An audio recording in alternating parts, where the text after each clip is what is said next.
Hey everyone, welcome to Two Car Pros. My name's Ryan, and today I'm going to show you exactly how to change the oil and reset the oil service light on a 2008 Chevrolet Impala with a 3.5 liter V6. This is a super easy service that anyone should do in their driveway with some jacks and a jack stand. Don't pay someone to do this for you. It's very, very easy. You're going to save hundreds of dollars doing it yourself and knowing the job's done correctly.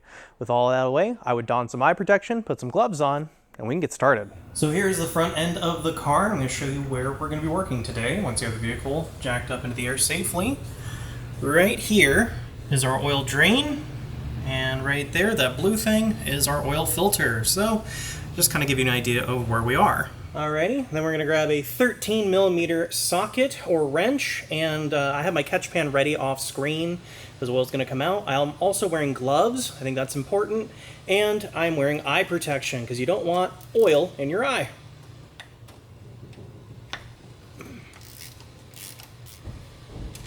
There she goes. Alright, we're just going to let that drain on out. Once the oil has stopped flowing out, we can go ahead and replace our drain plug. I've already cleaned it off very thoroughly and put on a new O-ring, and the link is down below in the description to that new rubber O-ring or gasket, whatever you want to call it.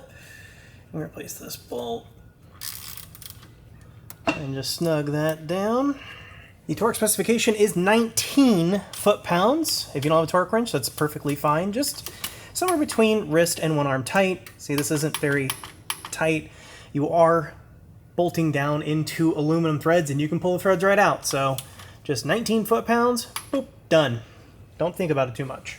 And then we're gonna wipe off that little drip so we don't think that it's leaking when it's not. Nice.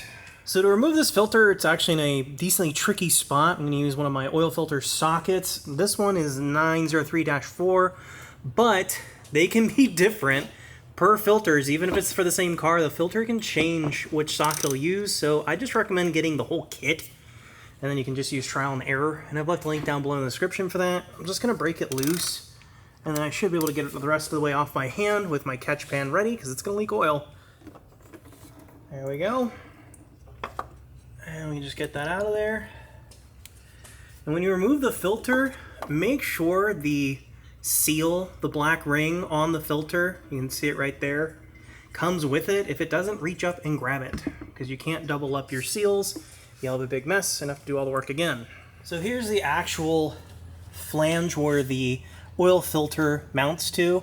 What I like to do, you don't have to do this, but I like to do this, is grab some carburetor spray or solvent and just give it a little spray up on there, and then clean it really nicely so the mating surface doesn't have any pollutants in the way that could potentially mess with its ability to seal.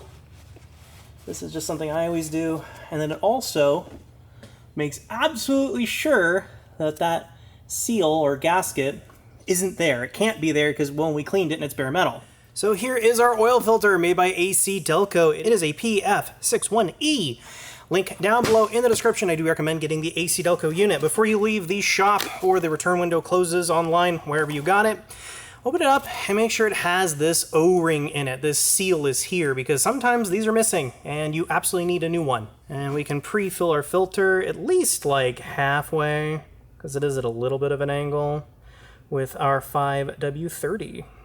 And then I'm going to take some of the oil, the clean hand, and put it on this seal, because this will make the filter actually seal to the block and you won't have a big oil leak. And then we can replace our oil filter, noticing that it kind of sits at a little bit of an angle, so you need to match that angle with the threads or else you'll cross thread it, but it's not so bad.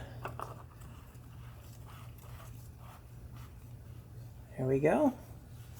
Oh, that's really nice. Basically, you get it to its tight, and then a 3/4 to 1 additional turn until it's nice and snug. What I like to do is I just do as tight as I can with one hand, and that seems to work out pretty good. Just like that. Now we can remove our oil cap and place a funnel. Then we can add in 4 quarts of 5W30 full synthetic. I have this from Costco. It is very good oil. If you have a Costco membership, I do recommend it. If you don't, that's okay. I left a link down below in the description. You can get off of Amazon. And just go ahead and put 4 quarts in. I already drained a quart out of this container, in case you're wondering, because it comes with 5. But we just need the 4. There we go. Then we can take our funnel away and replace our oil cap.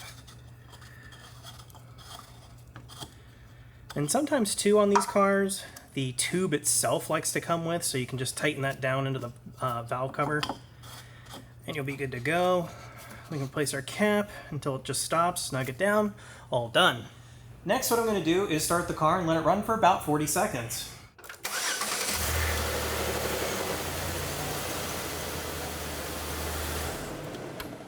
And then after it's been about a minute, we can check our oil level, just to double check and make sure the 4 quarts the car is happy with. And of course only do this on flat level ground so you don't get an inaccurate reading.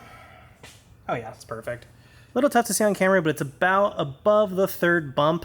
That's perfectly fine. Anywhere between the 3rd and 4th bump, A+. We're gonna place our dipstick.